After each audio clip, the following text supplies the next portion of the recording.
把女儿交给你了。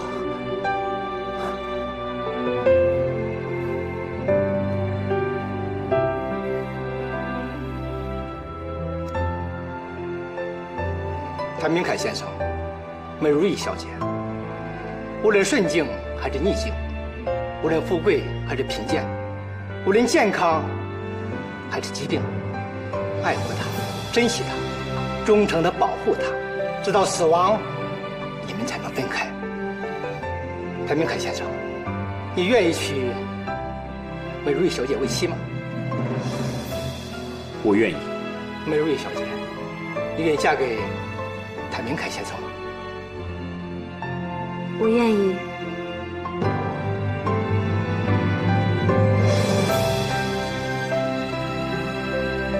有人反对这对新人成为夫妻的吗？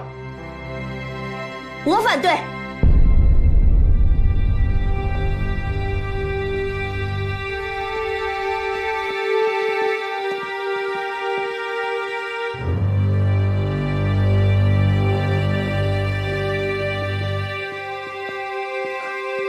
你们两个践踏着我父亲和我哥哥2条人命举行的婚礼，如果真有上帝，你们两个的结合就应该被诅咒，就应该下地狱。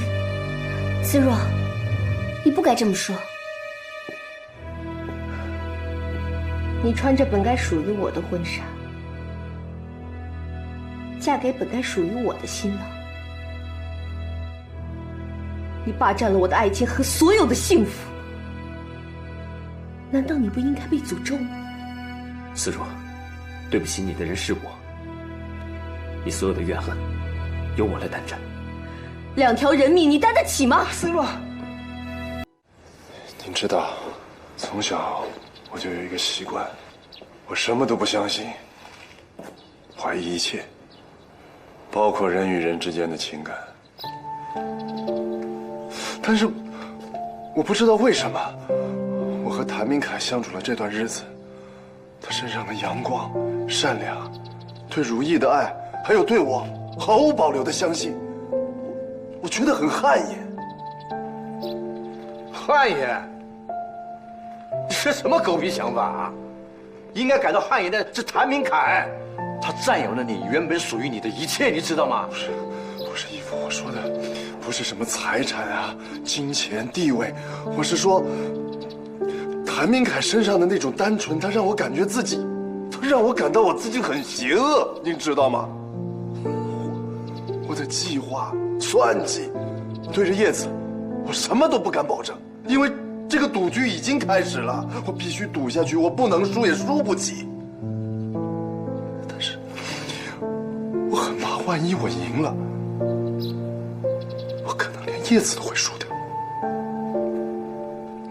上次叶子跟我说，他要走的时候，我真有那一刻，我在想，我把一切的一切，我全都放掉，我跟着叶子走。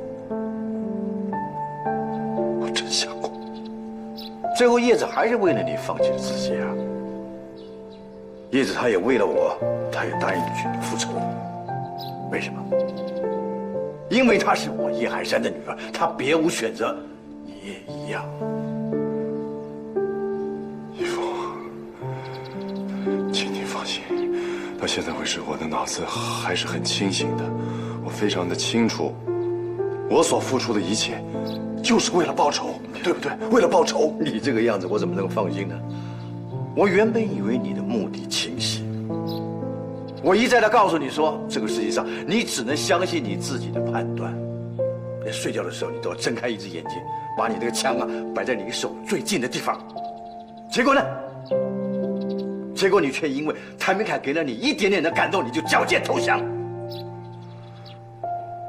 你以为你看到谭明凯是真实的吗？不是啊，他表现出来那个阳光，或许就像一团烈火，它可以烧死你。你为什么这么说？谭明凯的手也不怎么干净，我眼睁睁地看着我的兄弟，你的养父，他痛苦而死亡。跟谭明凯没有关系啊。高江是吃了一种罕见的毒药，叫做蓖麻毒素。这种药无色无味，这种药在当时只有西洋才有。可是巧不巧的，当时谭明凯他在西洋留学。意思是说，谭明凯对，既然是谭家害死了高江，那就说明这个毒药是透过谭明凯的手漂洋过海到了你养父的怀里。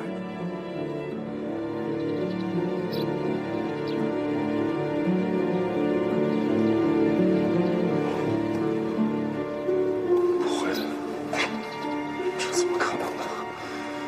谭明凯那个时候在，谭明凯也许那个时候他在做的时候，他不知道自己在做什么。不管是误杀还是谋杀，我们已经失去自己的亲人了。你想想，谭明凯要是知道真相的话，他还会对你阳光吗？你们那时候要比的只是看谁拔枪快，谁先让谁闭上眼。义父，你为什么不把这件事情早点告诉我呢？我怎么知道？我以为你可以悟得到啊，但谁知道你自己的心控制不了，那你的命就在别人手里。所以这一局你输了，出局了。没有输，我还没有出局。好，如果你认为没有输的话，那从现在开始就演好自己的戏。谭家即将四面楚歌，我们要做的就是要让对手相信，只有我们才是谭家的救世主。你做得到吗？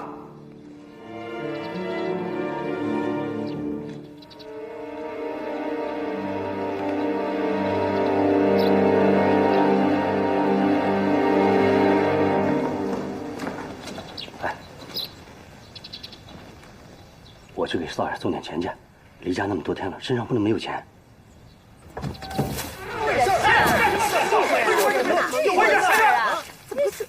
回去！发什么事儿了？叫顺风，顺风，赶紧过来收拾一下，一会儿夫人看见又不高兴了。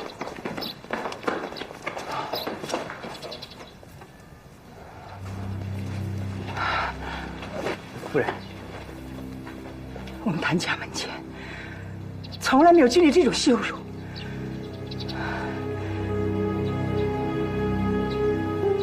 你这是干什么？我警告你们，都给我听好了！只要还有我一口气在，这个家还是我做主，谁也不许牵连逆子。赶紧收拾收拾。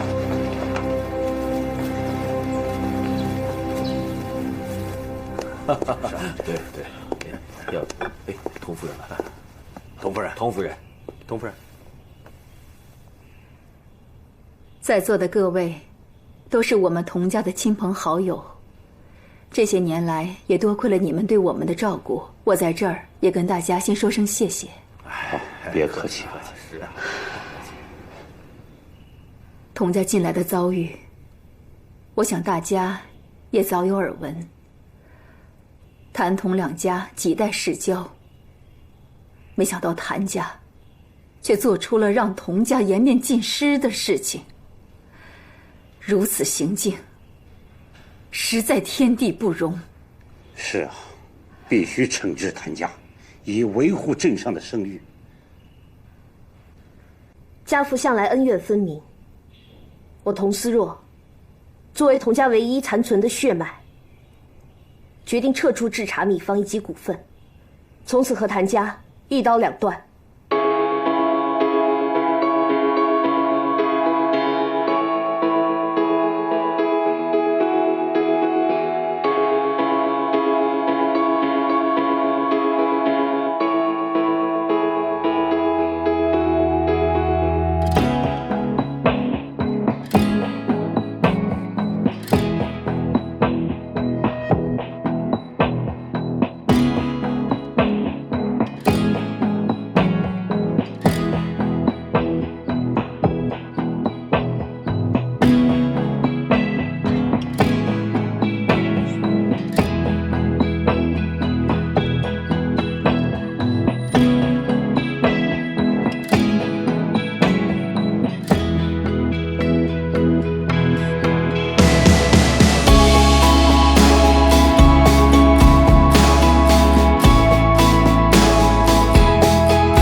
受朱秋月那样接受如意？我绝不。我真不明白，难道我这辈子都要输给那种女人吗？我就是太了解你，葛琪了，也怕你为了这些前尘往事来惩罚你自己和你儿子。算了吧，把过去事情都忘了。我花了多少年，把朱秋月这个名字彻底清扫出我们谭家，可一个如意，一切又都历历在目。他和朱秋月一样，会让谭家蒙羞啊！所以你就把谭明凯轰出了门。他答应过我的，即使他不娶思若，他也不会娶如意。他什么时候兑现他的承诺，我就什么时候认他这个儿子。你觉得这个时候还可能放弃如意吗？可是我绝不能妥协，这是我目前必须做的。秋姐，即便你继续赌这口气，也改变不了童家发难，谭家四面楚歌的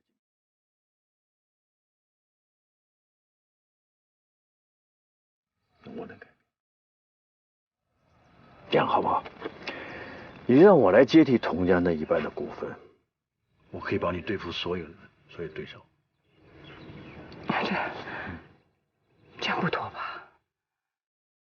不管怎么样，那都是谭家的家业，我们两个又曾经，这样会让我觉得愧对谭家。说到底，你就是不相信我。你不记恨我，我感激都来不及呢，我怎么会不相信你呢？我只是过不了我自己那关。说真的，我也过不了我心里面你那一关。以后啊，碰到什么事情，信老天不如信六爷。虽然你嘴上说跟明凯断绝关系，但你放心，我还是会帮你照看着明凯的。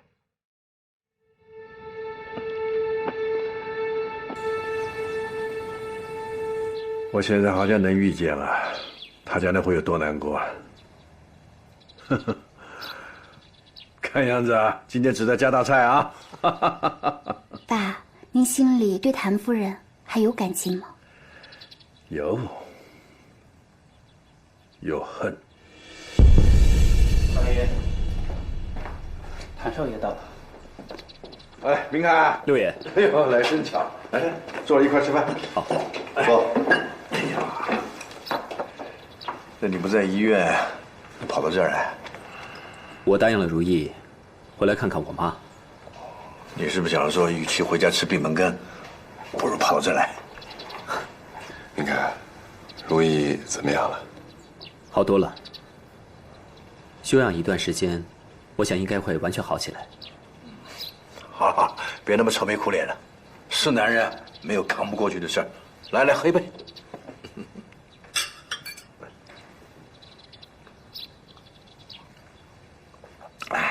来，吃饭吧。六爷，我想你一定去看过我妈，她现在怎么样？你怎么知道我见过她？因为我能感觉到，我妈对你有非同寻常的信任。至少目前，你妈还非常坚持她自己的态度。那你能不能教教我，怎么样才能改变我妈对如意的偏见？怎么样才能让她接受如意？其实我跟你有一样的经历啊，就在这乌茶镇上，下场工，爱上了大小姐，结果到最后呢，还是因为门第的观念和偏见，葬送了这段爱情。但现在想起来啊，我最后悔的就是当初我不应该妥协。您说的那个大小姐，就是我妈。明凯，我告诉你这些，最主要的就是希望你能够坚持你自己，否则你可能就像我当初一样，一刻的妥协，一生的懊悔。我不管外面的人怎么闲言闲语，我一定会娶如意为妻的。好，非常好。明凯，有你这句话，义父一定会想尽一切办法，让你妈同意如意进门的。明凯，我明天想去看看如意。好啊，我想她一定会很开心的。明凯，我看见你啊，就好像看见当初的我一样，真的。我真的希望你能够把如意娶进谭家，这样你也可以解开我心头一个心结。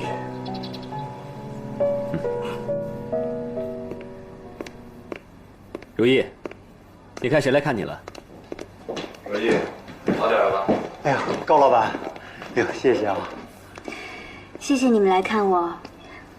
对了，高老板，谢谢你帮我爹找回玉佩，也算是完成他一个心愿了。如意，你就别跟我们客气了，嗯。你们聊啊。明凯，你娘那边怎么样啊？我妈还能怎么样？她原谅你了吗？母子没有隔夜仇的嘛。太好了，扶我起来吧。哎，你想干嘛？我想回家了。你还没好，回什么家呀？我已经都好了。不行，你要留下来多观察几天，我怕你会有内伤，我不能冒这个险。明凯，不行。我在这里吃不好也睡不好，我回家的话，我爹还能照顾我。这样一来，你也好安心回家了呀。你娘好不容易才原谅你，你应该多回去陪陪她。如意啊，我觉得你和你爹暂时不要回去，到我那儿避一避吧。谢谢你，高老板，但是我不能去你那儿，我怕别人说我心虚啊。但是外头风声不好，该是我面对的，我一定不会躲避的。来，坐。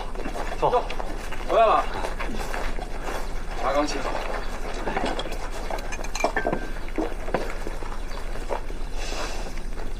明凯，喝茶。啊，谢谢九叔。只是出了趟门再回来，就觉得好像有一辈子那么长。很不像话。高大哥，算了，他们砸累了，也就不会砸了。高老板，喝茶。叶小姐，来喝茶。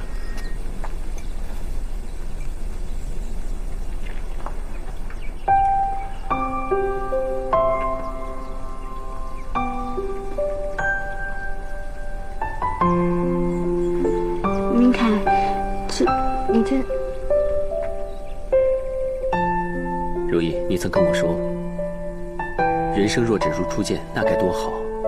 但是我觉得，得成比目何辞死，愿做鸳鸯不羡仙。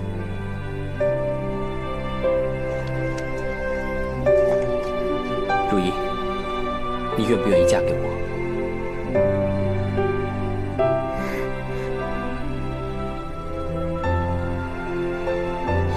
你别跪着，你快起来，快起来！如意，爱可以让我们做出很多惊天动地的举动，那么爱也可以化解很多事，包括我妈的恨。为了你，我已经得罪她了，还得罪了童家，还有镇上所有的人。从今以后，没有人会再理我的。你得对我负责任啊！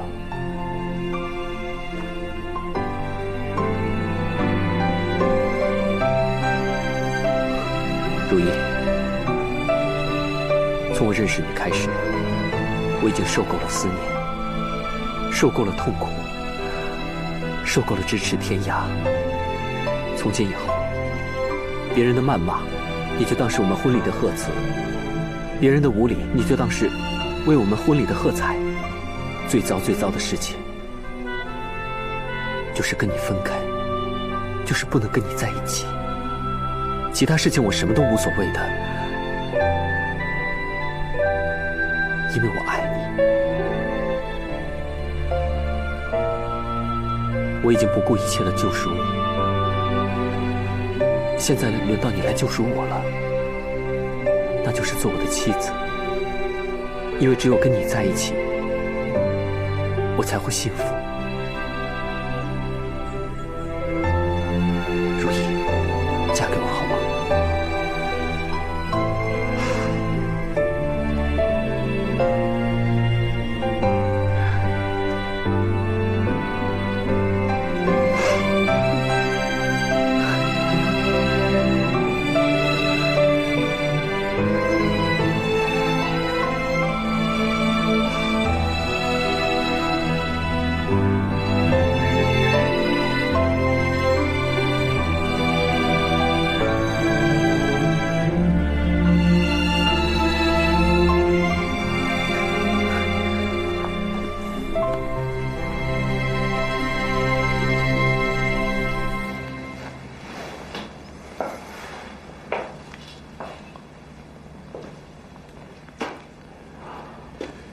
今天又去跟那些商户做工作了，结果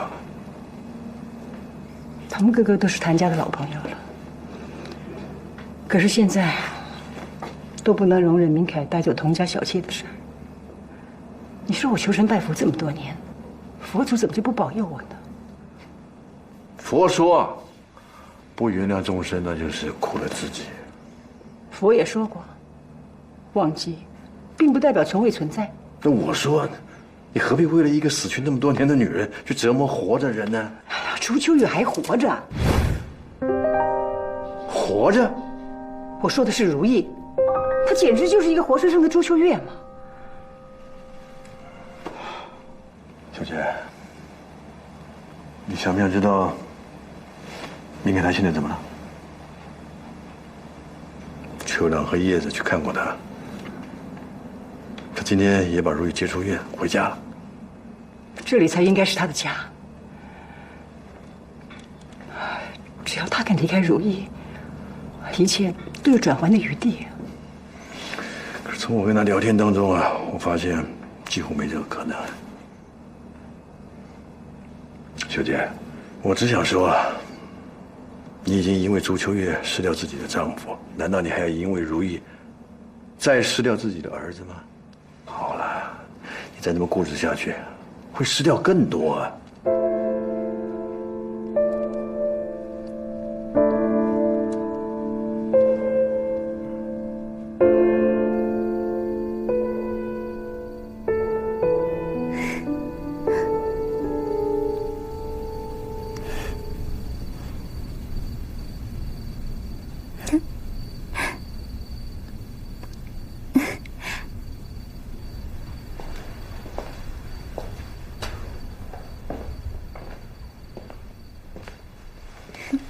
大小姐，阿康，你今天不在场，你都没有看到谭明凯向如意求婚，我现在都忘不了他们俩那幸福的表情。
你回来了吗？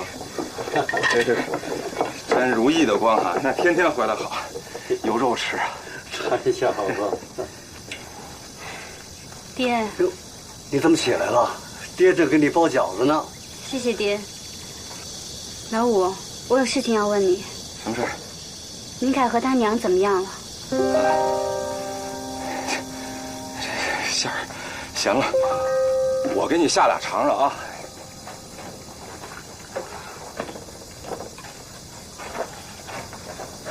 照你这种反应，我就看出来了，明凯跟他娘还没有和好，对吗？少东家已经被夫人逐出家门了。现在住在高老板那儿。他说要自己找工作糊口。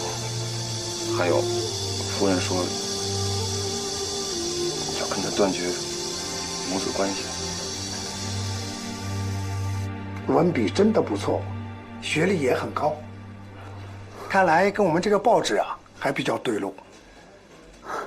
不过不好意思啊，我们不能用你。你刚才不是说我的文笔不错，跟你们很对路吗？是这样的，因为你是谭家大少爷，我们这个小地方这些俸禄还不够你们家的一顿饭钱，你自然也不会安心于位。我相信，如果你是我，也不会用一个富家少爷吧，对不对？主编，我真的很想尝试一些跟我家族生意不相干的事情，能不能给我这个机会？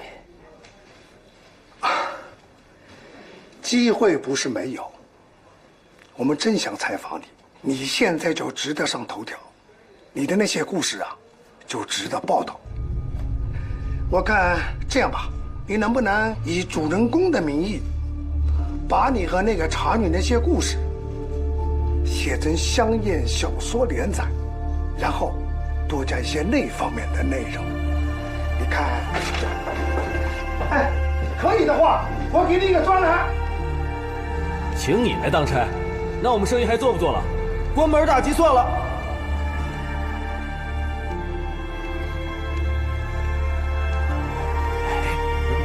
这不是谭家大少爷吗？是啊，怎么出来找工作了？是啊，就一月放着好好的茶园的生意不做，为了个女人，连家都不要了。哎呦，走走走。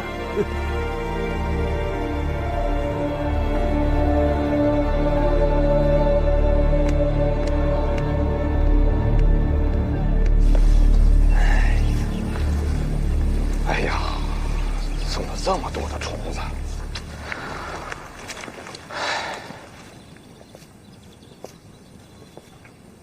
哎呦，少东家，你可算来了！茶园都快乱套了。怎么了？你还不知道吧？童家撤走了秘方和股份，导致新茶囤积，茶农们的月钱到现在还拖欠着呢。这更加奇怪的是，好好的茶树生了虫，这可怎么办啊？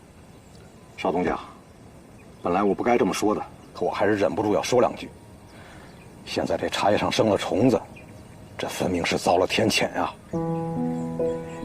你们不要相信这些，这不是迷信，少东家，那个女人她不吉利，带个茶园的那只能是灾难。够了，别说了，那不是灾难，不是天谴，那只不过是自然现象而已。我真不明白，为什么你们就不能接受我们的感情？为什么非要把所有的脏水都泼在我们身上呢？我们杀人越货了吗？我们只不过做最简单的事情，那就是相爱，这样不行吗？各位，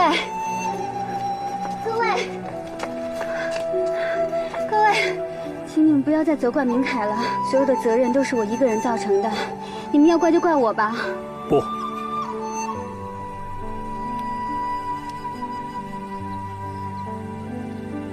从我第一次握着如意的手，我就向我自己发誓，我永远都不会松开。所以不管你们用什么样的眼光，什么样的言语来对待我们，我都一定会娶如意为妻。少东家，我不仅支持你的改制方案，更加支持你对爱情的勇气。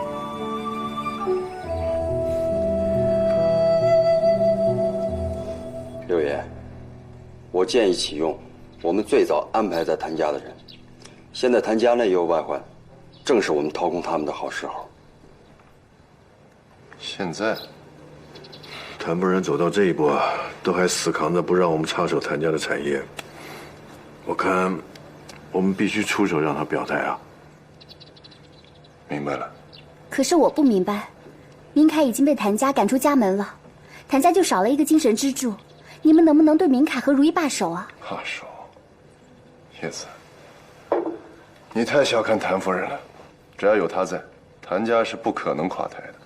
而且我们的目的不是让谭明凯走出谭家，而是让谭明凯和如意一起走进谭家。为什么？因为如意很可能成为第二个朱秋月。第二个朱秋月？您说的是秋郎的母亲？对，这就叫天不报，人罚。老爷，谭少爷和梅小姐到了。六爷，哎，明凯，我来介绍，这就是六爷，这位就是如意。你就是如意啊？六爷，好一个水灵姑娘啊！怪不得明凯他可以为你不顾一切。这也是我心里一直觉得愧疚的地方。哎，别那么说，你这么好一个姑娘，值得男人为你付出一切。明凯，你怎么愁眉苦脸的？是不是没找到工作？听说明凯最近一直住在这里，承蒙你们关照了。没事，这是我应该做的。明凯是我兄弟嘛。但是，我还是希望明凯能够回家。我什么苦都能吃，什么气都能受，但是我不希望因为我，让明凯失去母亲。明凯，你妈的身体和心情都不好，你是不是应该回去看看她？我不是不想回去，我是害怕回去。母子哪有隔夜仇呢？而且，茶园里面那么多事情，他一个人怎么撑得过来？是啊，儿行千里母担忧啊！你的狠心把你母亲一撇在那儿不管她，但你母亲天天以泪洗面，这样你心里过意得去吗？明凯，我觉得六爷说的对。娘亲只有一个，更何况，如果我嫁给了你，她也是我的娘亲。但是我妈她……没关系的，我能理解。无论她怎么对待我，我都会像对待自己亲生母亲一样对待她。我相信总有一天，她会接纳我的。不如我陪你回去，好好看看她，劝劝她。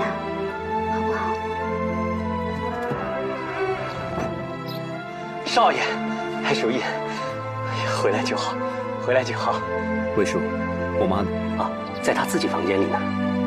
啊，进去吧，去看看她。哎，少爷，您要去见夫人，还是一个人去吧，这样母子俩说的私房话方便些。你说呢？明凯，魏大叔说的对，我还是在外面等你吧。那好吧。你在院子里等我，我很快回来。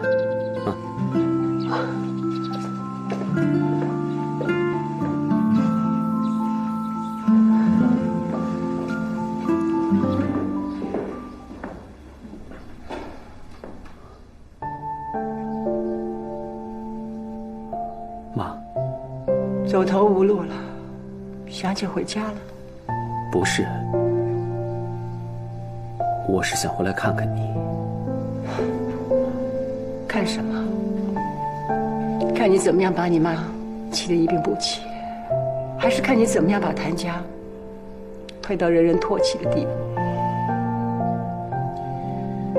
妈，所有事情都会过去的。你想想看，都已经10年了，谁还会记得我爸当年所做的事情？我记得，不管过了多少年。我永远都不会忘记当年你爸是怎么可耻的背叛了我，那些日子就像一把刀一样扎在我的心上。所以我告诉你，思若也会记得。妈，世间安有双全法？不负如来不负卿。所以你就选择负思如，负你母亲。我爱如意。你什么爱不爱的？你是被她迷住了。你现在等于是拿整个谭家的名声来去换这个女人啊！妈，如意是一个善良的女孩，我跟她在一起会很幸福。我一定会让谭家重新振作起来。你父亲当年也是这么说的，他也爱那个女人。可是你没有想过我的幸福，你们等于是轮番把我的心都给撕碎了。这根本是两回事啊！我跟如意一定会好好孝顺您，我不会像我爸一样那么伤害您的。妈，我求你了，我求你答应我跟如意的婚事吧。不可能，如果我默认了你们的婚事，我们谭家的商机就真正是孤立无援了。如果您认为谭家的家业比儿子的幸福还要重要，那我可以离开谭家，至少可以让您保留一份您想要的清白。我最后问你一次，能不能不要如意？不能。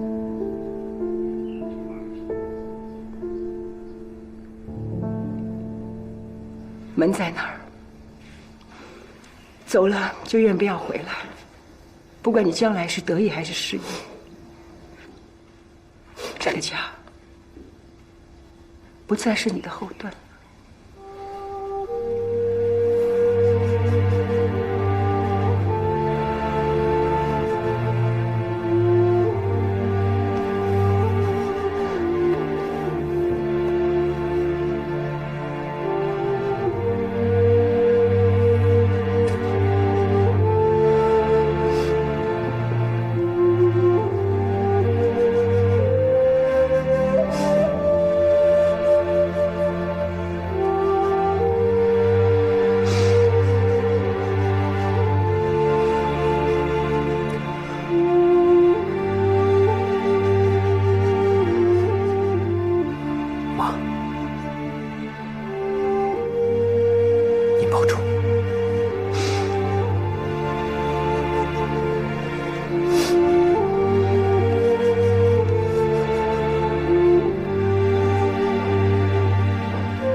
如意，少爷要娶你了。明凯说了，他这次来就是来和夫人商量婚事的。这可真是太好了。我只是担心，不知道你除了童家进了谭家，结果会怎么样。你们都已经是我的亲人了，我什么都不怕。是。明凯，怎么样？我跟我妈谈得很好，她已经允许了我们的婚事了。真的？真的。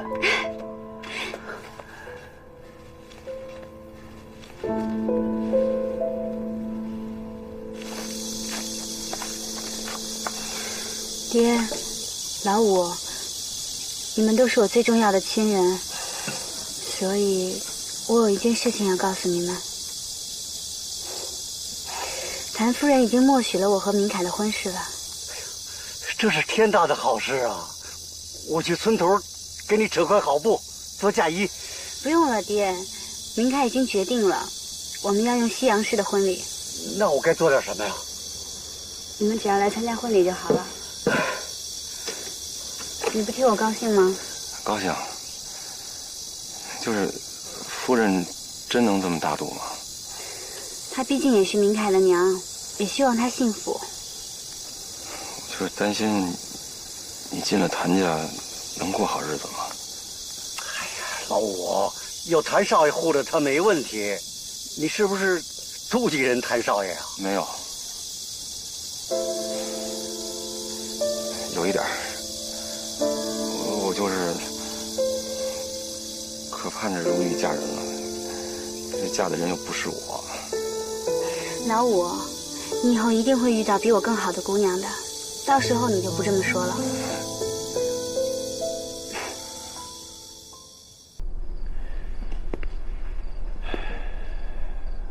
我跟如意撒了谎，我妈没有答应我们的亲事。再劝劝吧，没用的。她的态度很决然。那你接下来有什么打算吗？不管了，等结了婚再说。时间久了，我相信我妈总会有接受如意的一天。但现在只能两边先瞒着吧。秋郎，能不能帮我找一找，有没有合适的小公寓？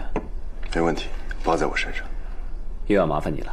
别这么说，明凯，你为了爱可以放弃一切，在我的心里，你是个真正的勇士。我真的很庆幸，有你这样一个一直支撑我的好兄弟。等到我结婚的时候，我的家人都不会来。怎么样？要不要当我的亲属啊？你都说了我是你兄弟，我能不来吗？一言为定。一言为定。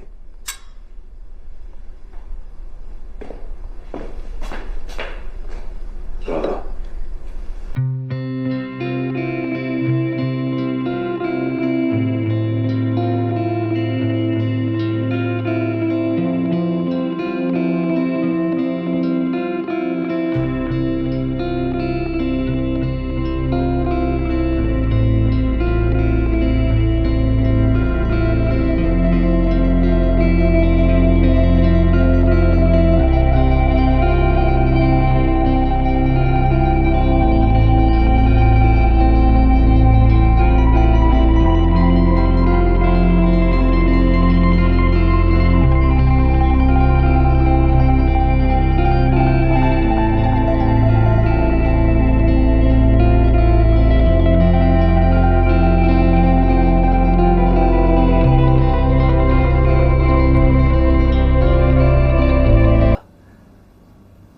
秋兰，我想麻烦你跟那个房东说一下，房钱的事呢，这2个月我先欠着，等我找到了工作，发了薪水，我立刻补上。没事儿，房钱你不用担心，我先帮你垫着。那怎么行啊？你看又见外了吧？昨天晚上还说是兄弟的。但是明凯啊，我要提醒你，出去做工呢，不比你在谭家当少爷很辛苦的。我知道。秋兰，还有一件事情，我想麻烦你帮忙。好，帮我多操心茶园。现在茶园的情况不是很好，童家又撤资又撤秘方，我们需要想办法去应对。我妈一把年纪了，我真不希望她再操心。你也是股东之一，我想了很久，还是拜托你比较合适。放心吧。我早就帮你想到了，我已经通知了阿康，事先支付茶农们的分红，这样至少可以把茶园的情况先稳定下来。谢谢你，我相信总有一天，我妈会接纳如意的。到那时候，我就会重返茶园，你就不用那么辛苦了。我相信。忙着呢。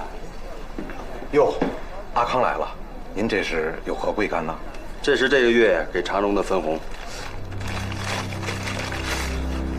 这分红都是每月15啊，怎么这个月？我们高老板跟谭少爷的私交在这儿呢，知道你们现在困难，发不了月钱，特地呢伸出援手，发下去吧。哎呦，太感谢您了，阿康啊，你这可是雪中送炭呢。这笔钱啊，刚好能稳定住茶农。这茶农要闹起来，可就真不好办了。谢谢。谢谢啊，去吧。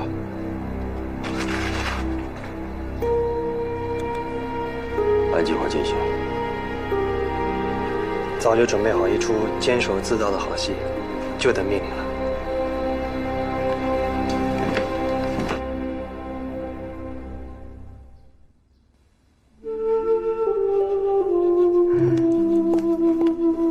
娘，您这样每天不吃东西，也不吃药，身体怎么受得了？我求求您了，您就吃药吧。还吃药干什么？谭明凯和如意害得我们家破人亡，他们却要大摇大摆的成亲，这世界上还有公理在吗？娘，我知道你心里难过，哥走了，爹也跟着去了，这么大的家，只剩下咱们3个人。童家里里外外大大小小，所有的事都要咱们自己担着，邻里间的流言蜚语也要咱们扛着，眼泪流干，一肚子苦水只能往自己肚子里咽。可是娘，有时候我又庆幸，至少童家还剩下咱们3个人，只要咱们坚强，童家就不会垮。只要咱们不放弃，那些伤害过我们的人就一定会受到惩罚。娘，您现在是我唯一的精神支柱了，我发誓，我一定会替童家讨回公道，把童家发扬光大。可是娘，你也要答应我，一定要好好的保重身体，陪着我，一起看到那一天。好吗？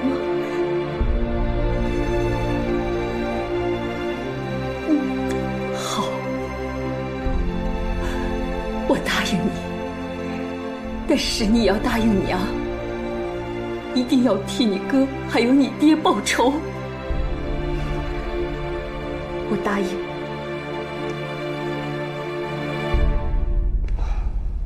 明凯已经准备租房，如意结婚了。你还要继续阻止他们吗？我就是死，我也不会让明凯娶如意那种女人。你跟他断绝关系都没能阻止他，你还有什么招？我相信明凯不会不顾母子之情。我告诉你啊，在恋爱中的年轻人，他眼中只有一个情人。你要是跟他的情人为敌的话，那就得跟他为敌。谭家现在已经树敌不少了，内忧外患。你要是再自乱阵脚的话，你还可以指望谁啊？假以时日，如果我断了他经济和生活来源，说不定他会回头。你太小看他的决心了，他可以什么都不要，但是就是不能没有如意。我看啊，你还是断了这个念头好啊。其实啊，谭家现在只有一条路可以走，那就是让明凯带着如意重回茶园。我相信啊，明凯可以建立一个全新的谭家，否则的话，谭家快就会垮掉，成为陪葬。我有自信，绝对不会让谭家有这个结果。有的时候太自信，反而会自食其果。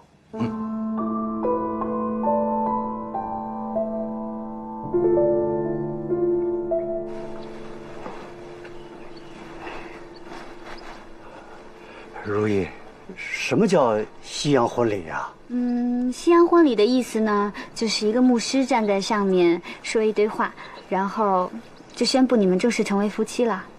哦，这就行了。不用换帖子，也不用拜天地啊。不用啦，爹，一切从简。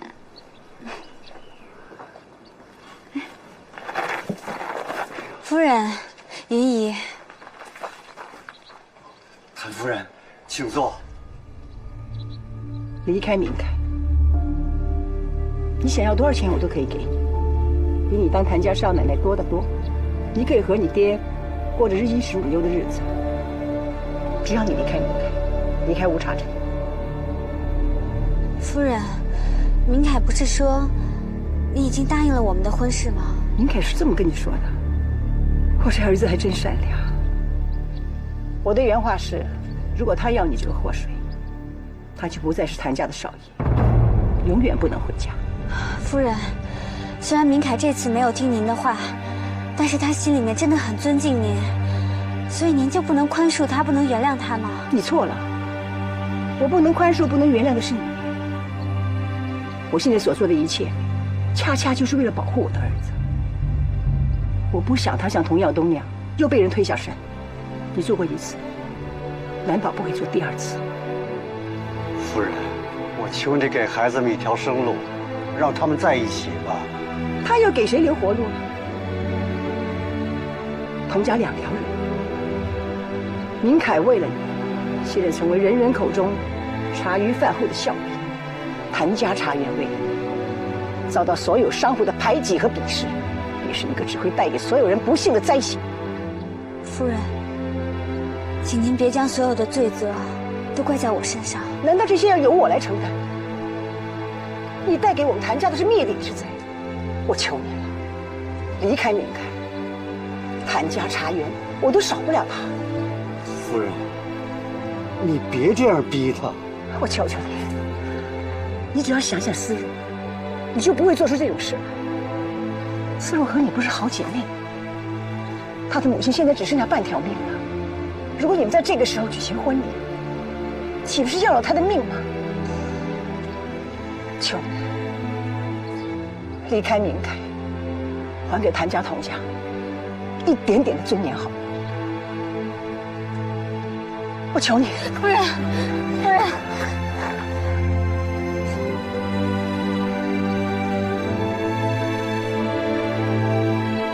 我答应你。如意，好，希望你信守承诺。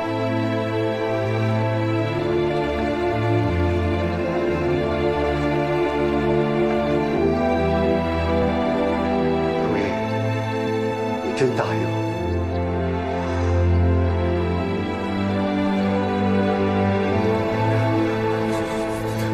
老局长，这么多货，怎么办呀？这是。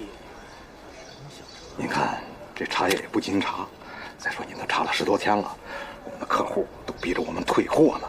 你看能不能把我们放了？现在是严查私贩烟土。出了事儿，你负得起这个责任吗？那您看还得查多久啊？这个嘛，怎么着也得个10天半月吧。我要挨箱挨包的查。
请帮我把这些还给明凯。如意，这是为什么呀？你和明凯好不容易走到今天，付出那么大代价。如果我猜的不错的话，谭夫人找过你是吧？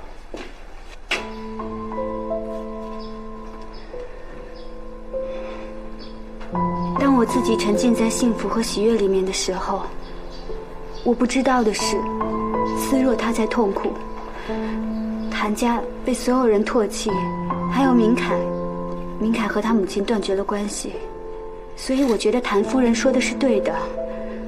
我和明凯走到今天，承受代价的都是我们的亲人。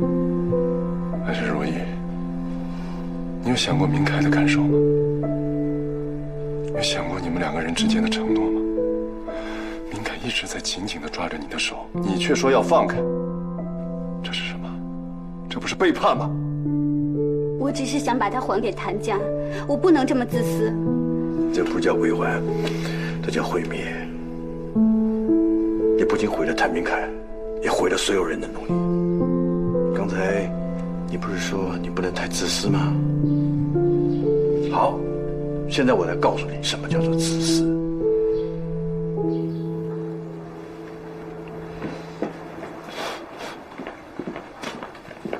阿康兄弟，你找我什么事？没事，我来救你命的。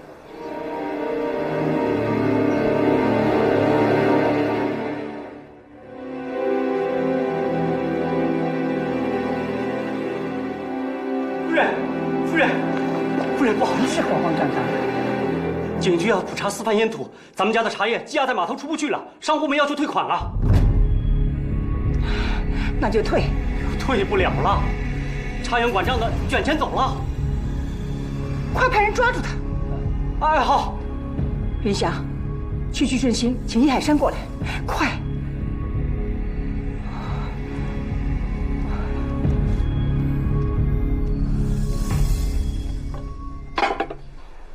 从你加入童家到走出童家，你以为只有谭明凯一个人在帮助你吗？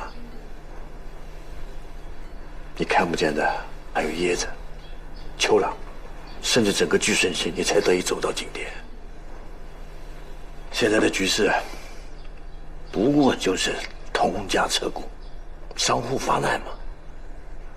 但有我叶海山的支持，谭家很快就可以度过这个难关。但你却在这个时候，你轻言放弃。你这么做，你把朋友对你的鼓励，你置于何地？你对得起他们吗？再说明凯了，当他用自己的坚持换来幸福的时候，你的放弃就等于给了他绝望。你这么做，那才叫做自私。我告诉你，你现在必须勇敢地面对一切，必须勇敢地加入谭家。这样我们所做的一切才会觉得值，也只有这样子，你才能真正的把谭明凯还给谭家。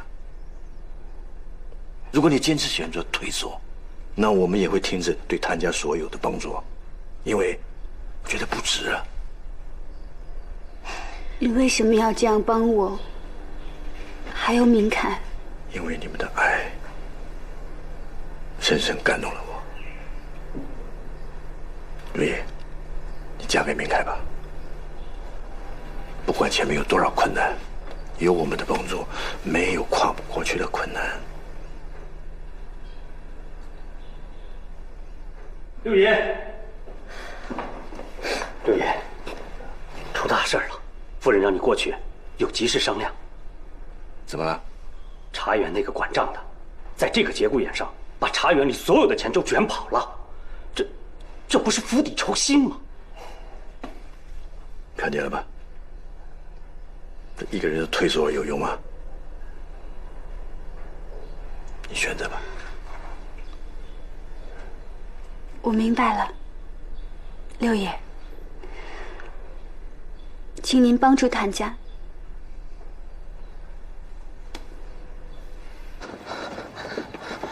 阿康兄弟，你为什么要救我？我没想救你，是有人想杀你。杀我？我这一生都小心谨慎，没得罪过谁呀。放心吧，我阿康会放你一条生路，因为我们都是别人养的狗，都是替罪羊。我也不想让我的手为别人沾更多的血。你走吧。你真的放我走？走。哎，阿康兄弟，你既然肯放了我，那我也告诉你一个秘密。什么秘密？谭老爷还有一个儿子。耍我？这他妈也叫秘密？你一定还不知道吧？谭老爷临死之前留下了一份遗嘱。这遗嘱上说，谭家1半的财产都要留给他传说中的儿子。在谭老爷去世之后，夫人像疯了一样的寻找这份遗嘱，还急不可待的让谭明凯继承谭家的茶园。你怎么知道的？我在谭家茶园做了这么多年的管账，谭老爷每年都把茶园盈利的1半拿出来封存，这一笔一笔都是经我手办理的。你想想看，这几十年下来，这是多大的一笔钱？我想，这遗嘱里应该写着那笔钱的存放地点。遗嘱在哪儿？应该在谭家山坡上的那个房子里，从来没有人去过的，连少东家也包括在内。山坡上的房子？那个房子曾经着过一次大火，然后就成了禁地，听说还闹过鬼。谭老爷从来就没有去过，可是，在谭老爷去世的前夜，我听说他去了一趟，可后来这遗嘱就找不到了。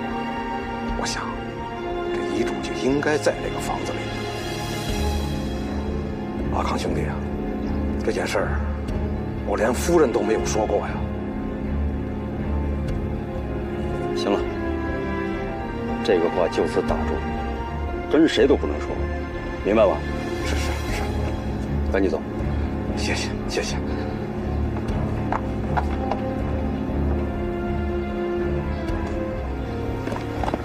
看到了，干掉他。是。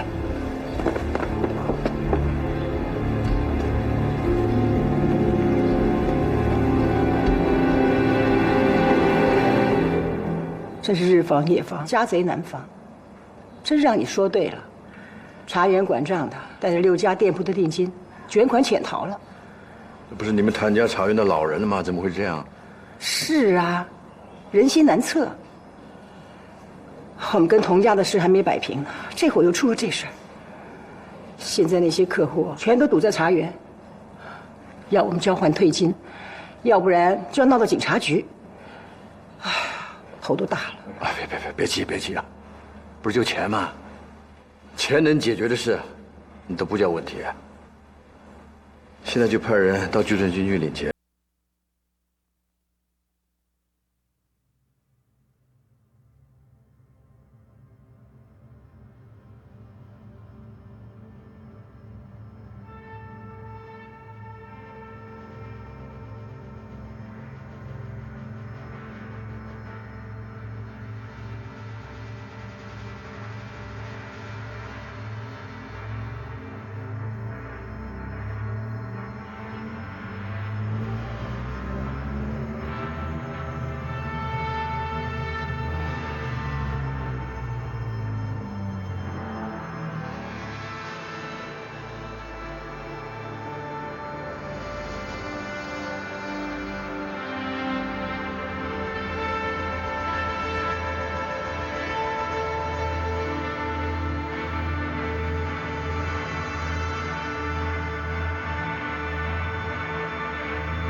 等我们成亲了，我妈早晚会接受我们的。可我不想再伤害他了。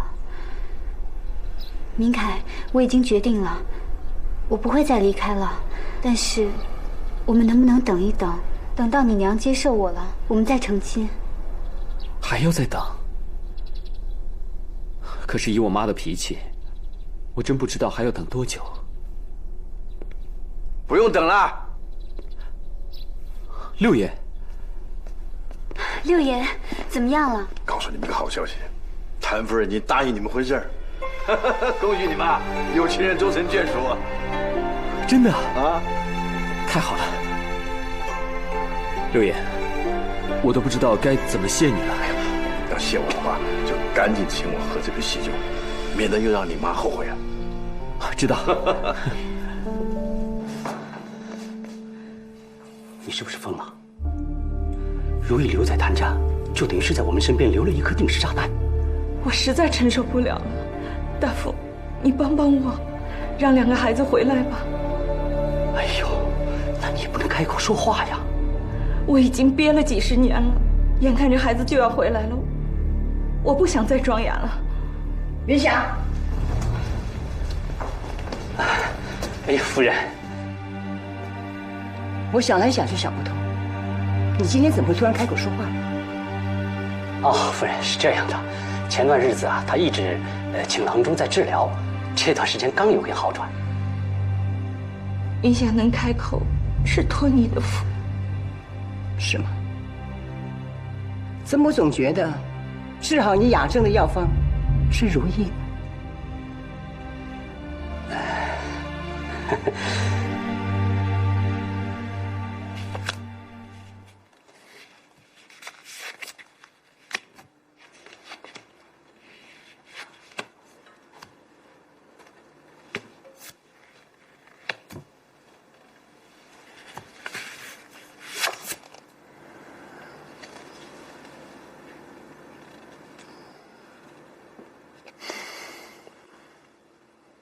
知道这张牌什么牌吗？命运之轮。冥冥之中啊，一切都有安排，有定数。但命运就像那个车轮一样，转啊转啊，转到最后，它还是会转到原地。一个多年的哑巴云霞，今天居然为了一个丫头如意，她会开口说话，这绝对不是巧合。看来我把赌注压在如意身上，确实是赌对了。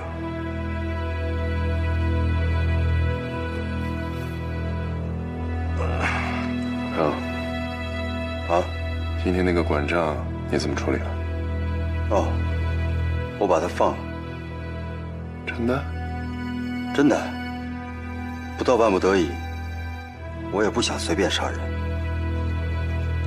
这有点不太像你啊。还有说什么吗？没有。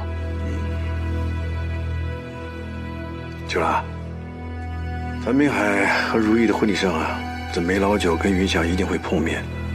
就在那个时候，你把玉佩的事情透露给梅老九，后事问路。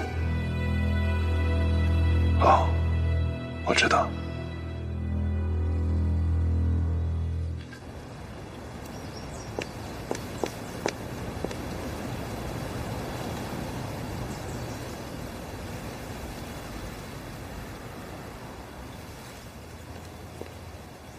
娘，啊，回来了。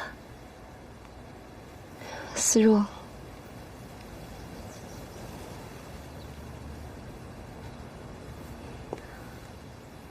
怎么了，嫂子？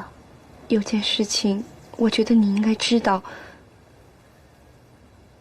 谭明凯和如意已经定了婚期，就在明天。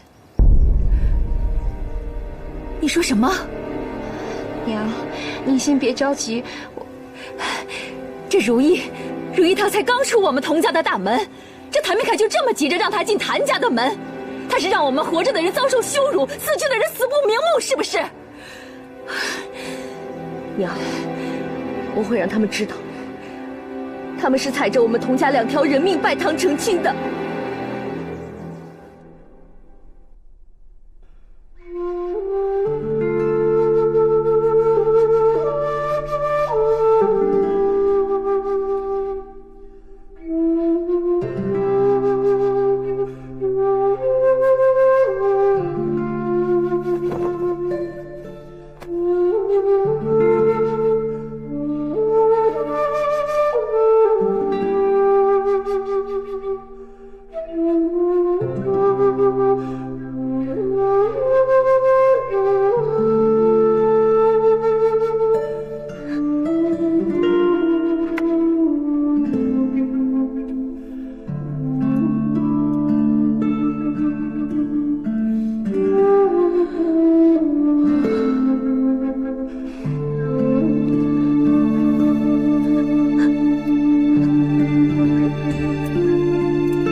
如意，你今天真是太美了。一会儿谭明凯看见你啊，肯定连世子都抛到九霄云外去了。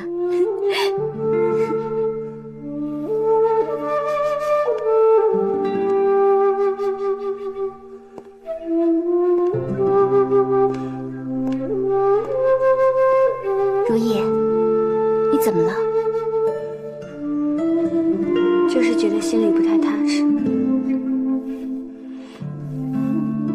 如意，今天是你人生中最重要的日子，无论今天发生什么，你都不要放在心上。今天的重点啊，就是幸福。你只要记得，一定要幸福就对了。而且这份幸福，没有人可以夺走，懂吗？开心点。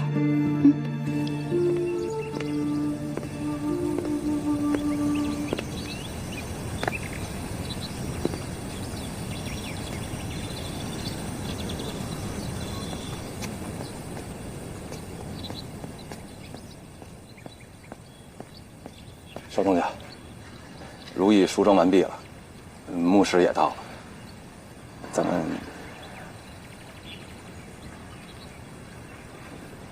等谁呀？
我把女儿交给你了。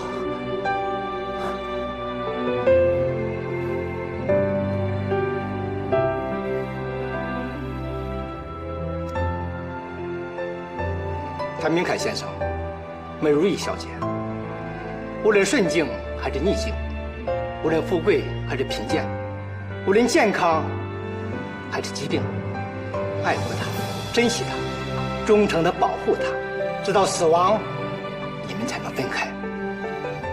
谭明凯先生，你愿意娶美如意小姐为妻吗？我愿意。美如意小姐，你愿意嫁给谭明凯先生吗？我愿意。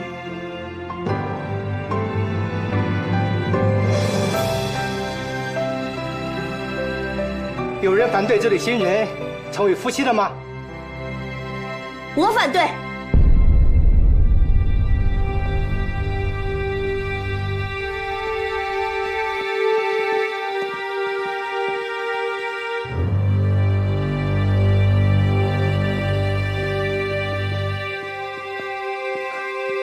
你们两个践踏着我父亲和我哥哥2条人命举行的婚礼，如果真有上帝，你们两个的结合就应该被诅咒，就应该下地狱。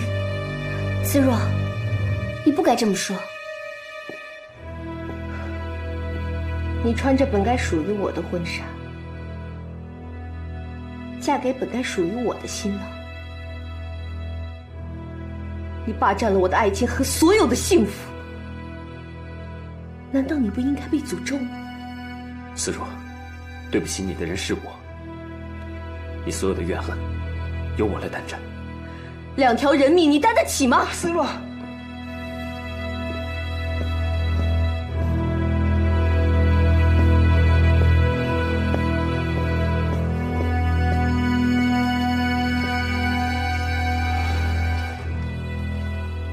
自债母偿。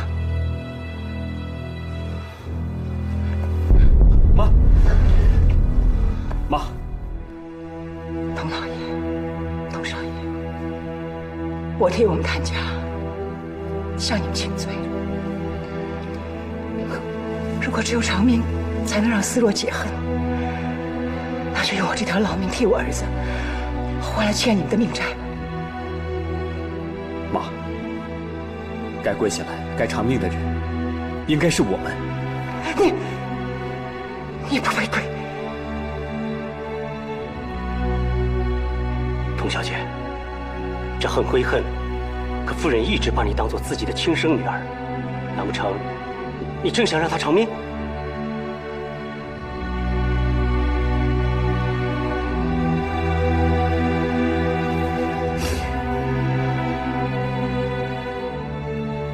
你们害我家破人亡，害我失去了我最重要的东西。我童思若永远永远都不会原谅你们，我会用一辈子惩罚你们。